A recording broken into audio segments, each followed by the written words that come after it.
Hey friends, you're watching BrainStormAcres. I'm Henry. And I'm Irene. We're recording inside today because it's way too windy. Well, wind actually woke me up this morning, and I was kind of come to the surface, and I'm thinking to myself, that's the wind. And wind around here doesn't usually pick up until after sunrise. So when it starts out way before sunrise windy, you know it's going to be a windy day, and you could see the dirt in the air yesterday. It was bad. So we're going to answer a number of our viewers' questions today. We've picked them more or less at random from some of the comments that we've had on our videos. Right. Well, it's spring, such as it is. It's planting time. A lot of people are starting to have specific questions about planting seeds. So I've been personally answering a lot of questions about starting seeds and all that kind of stuff. And what people need to understand is that a seed is a package. It's a package of potential life and nutrition. And when you plant that seed, you need to read the instructions.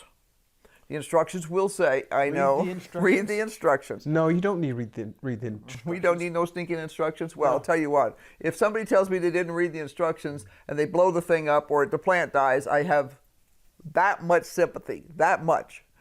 It's pretty simple to read those instructions, especially on the seed packages today. Yes.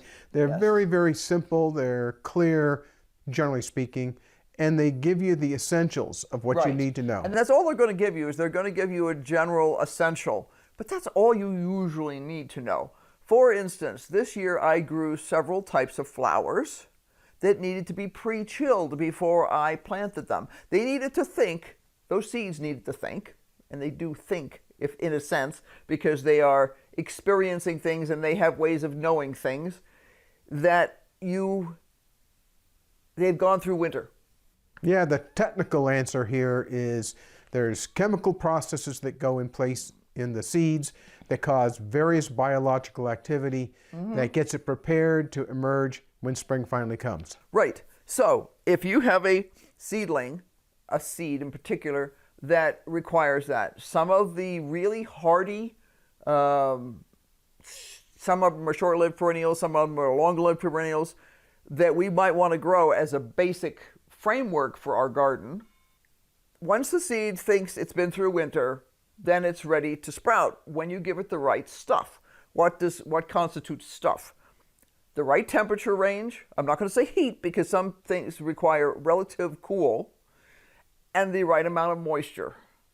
There are things like wildflower seeds that when you read the packet will say they should come up within 6 to 9 months. 6 to 9 months? Yeah, right. Because those seeds want to be really sure. And that's how that variety of plant has survived over the centuries. It has to be really sure that it's got growing conditions that are going to work before it will emerge. Now, most of our domestic plants are not like that. You pop them in the soil, you follow the instructions. Do pay attention to whether it says cover with 1/4 inch of soil or requires light for germination. Some plants, their seeds in the real world, if they were out there just falling off of a plant, would tend to land on the surface of the soil and stay there. And if you cover them up, they won't germinate. They may never germinate, ever, ever. Other plants do require being buried. So just read the instructions. It's not hard. That's why they're there. It's not because someone was bored and had nothing to do in the office that day, so they wrote instructions. Listen to how deep you should plant them. Hollyhocks require the thinnest level of coverage. Like they need light. So all I did with them was I didn't bury them at all. I sprinkled a little perlite on top of them. Because the perlites are individual grains, the sunlight's still coming through. So do follow the instructions. When do your seedlings need to be fertilized? Well, you don't need to fertilize them until after they're already up and they've got the first true leaves, because that seed carries all the nutrition that's needed to sprout the seed, get it to germinate, and to get those first seed and to get those first leaves out and catching the sun. Exactly. What I do is I wait for the first true leaves to come on. Now, when your average seed pops up, they have, most of the seeds we grow in the gardens are dicots. Yep. So they're dicotyledons. That means they have two little leaves that will pop out of the top. And they're pretty non-denominational. I mean, they don't have anything distinctive about them. They're usually very simple in form, either round or elongated, and there's nothing about them that would tell you what kind of plant that is. When they suddenly pop out a couple more leaves and you can see, oh, that's actually a tiny brassica. It's got that brassica-shaped leaf. Or, oh, that's actually a tiny carrot. That's when you need to fertilize them, and fertilize them gently. I am still fertilizing even though I have not transplanted up any of my seedlings, because they're going to be, in some cases, they're going to be in those trays for another month and a half, because they require a lot of growing on before you pot them out or plant them out into the garden. Other things, they're going to be ready sooner than that, but it's time to fertilize them. So you don't need to fertilize them until you actually see that first set of true leaves, which is normally your second set of leaves. Now, the same thing goes for growing plants hydroponically. When you first start a seedling in hydroponics, you want to have a lower concentration of nutrients in the solution so you don't burn the plant. Right. I'll put a link to CB's most recent show where he talked about how he starts his tomato plants in the hydroponic greenhouse. Right. He starts them out in dirt. Then when he pots them up into the hydroponics, he uses a very mild solution, so he's not going to fry the roots on these poor things. And then later he'll step it up. Same thing goes for plants that you're going to grow in dirt. Yes, exactly. I've also had questions about using grow lights in greenhouses. Grow lights in greenhouse. When would you need to use a grow light in a greenhouse? When the day length is too short. By too short, you mean? I mean that during the middle of the winter, what they call the Persephone period, you have a time frame when your day is often less than 10 hours of daylight. And plants will sort of hum along and stay alive, but they won't really prosper. They'll just kind of sit there. And the minute you get 10 hours or more, boom, they start to grow. So if you are specifically growing during the winter and you know you need more light than what you're not getting 10 hours, sure, give them some extra greenhouse grow light time. Grow lights are great if you're growing in a dark environment, like in the house. There's a question about what can you grow in a straw bale bed. We don't have a lot of experience growing in straw bales. We have 2 or 3 years, which has been useful for us. Mm-hmm. We got some very good results at different times of the year, different years, because part of the issue for us comes into the amount of wind that we have coming across that will dry the straw bales out, the kind of bale that we have, and water. If you're on a city municipal water system, you can pump as much water as you want as long as you're willing to pay the bill. My view is you can grow anything you want to in a straw bale bed. Now the question is, should you? Yes, and that's a good way of putting it.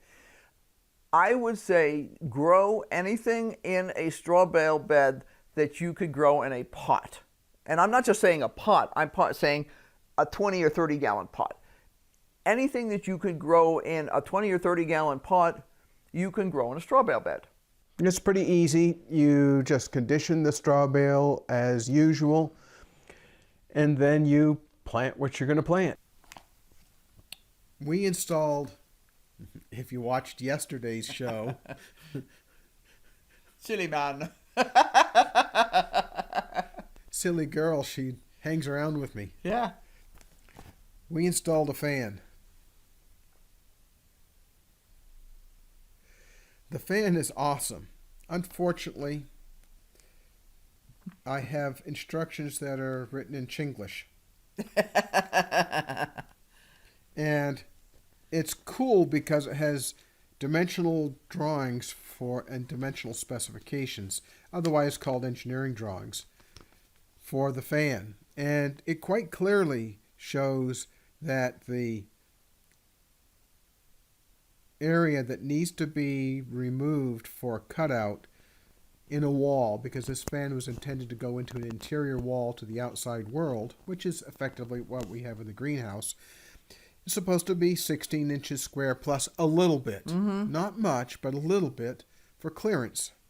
Well, as you saw, it wasn't made to the drawings exactly. There's a little bit of... It was off by 1/16 of an inch on each corner, which means the whole thing is a 1/4 inch too big. This fan is from iLiving, I think. iLive or something like that. iLiving USA, out of Burlingame, California.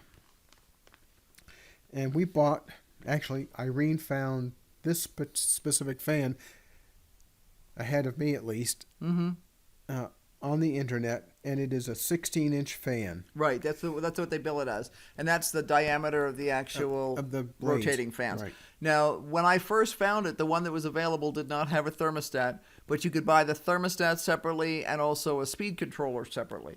And initially, that's what I was going to do it, but we postponed for many reasons buying a fan, and then by the time we got around to it, we could buy a fan that already had a thermostat attached, and I went, okay, one less thing to do. I'll put the model number in the show notes if you're interested in this particular fan. It is a 16-inch fan. They have exhaust fans from 10 inches to 30 inches in diameter, which is a pretty big fan. This is a 1/20th of horsepower motor. I'll put the approximate wattage in the show notes if you're interested in the wattage, if you're living off grid, or if you want to just know how much it's going to cost you to actually run the fan. It's using 0.83 amps, so that's not actually 1/20th of horsepower. That's more, but that'll be good. I can give you the amount of current that's required. It turns at 1580 RPM, which is pretty fast, and it's moving 1,200 cubic feet per minute, which is a nice amount of air. There's 3 speeds that are possible on this fan through a pull chain. Right. We'll be moving just like you have sometimes on a ceiling fan where you pull it once and it turns on, and then you pull it again, it goes faster, and then you pull it again, it goes faster. We're going to move that pull chain out of the way. It keeps on hitting me in the middle of the forehead every time I walk in. It tends to whack me in the glasses, yeah. Yeah, she's taller than I am. So those 3 positions allow you to choose whatever you want. I leave it on the highest setting. Right now, yeah, that's... And the reason for that is because if the fan needs to turn on because a thermostat turns it on, then I want it to go ahead and exhaust air out, the hot air out, as quickly as it can. And then once the temperature drops down, it can shut off. And it does. And so if you go out there, you'll hear the fan go... It'll run, and then it'll shut off, which is awesome. Right. We've been very pleased with its response so far. We do have the variable thing which creates continuous variability, not just 3 speeds. And it's a little bit of a pain to set up because you have to set that into a separate box and then hook that up electrically. Now, this fan that we have plugs into a regular wall outlet. When I put that speed regulator in, what I'll do is mount the regulator in a box along with an outlet for the fan, so we can just turn the speed where we want it. Right. Simple, but maybe if you're not really skillful with electrical wiring, you might want to bypass that. Right. It's not a big deal having to pull the chain to change the speeds. Like I said, right now we're running it at full speed, and we've been very pleased with how well the fans worked. We're experimenting a little bit to see whether we should keep the door covered or not. Yeah, we're going to keep the door closed. And because that way you're not pulling in any air from outside, you're pulling all the air from in the greenhouse. So that's what I was doing today, was I left it covered. So that's an unusual thought process, because usually you want everything open that you can get open. We've gone on way too long. Yes. Thanks very much for listening. Don't forget to hit like, subscribe, and the bell for notifications, because we're going to be doing a lot more. Right. What was the number? What was the percentage? You actually looked it up as to what percentage of people who are watching us are not subscribed. We have 70% of the people who watch us are not subscribed. Right, right. And I've heard this on a couple of other channels too. You know, I mean, especially if you enjoy what we're doing, I don't watch everything that everyone puts out. I will look at what they're doing, like especially some of the craftspeople. Certain things that they do just don't interest me, so I'll skip those things. Yeah, it's easy. You know, you just don't have to click on it. But if you subscribe, then you know every time we have put something out, and you don't miss it. At least in theory, you know, because Yeah, YouTube is supposed to tell you, but they don't sometimes always. They don't. Yeah, they don't always tell you. But if you don't subscribe, then you definitely will just only randomly find us. Hey, you know what time it is? It is time. It's way time. It way is past time. I have a ton to do today. Anyway. I now have a ton of editing to do. Yes, you do. You do, because we jabbered on. Okay, say goodbye. Goodbye. So until next time, bye.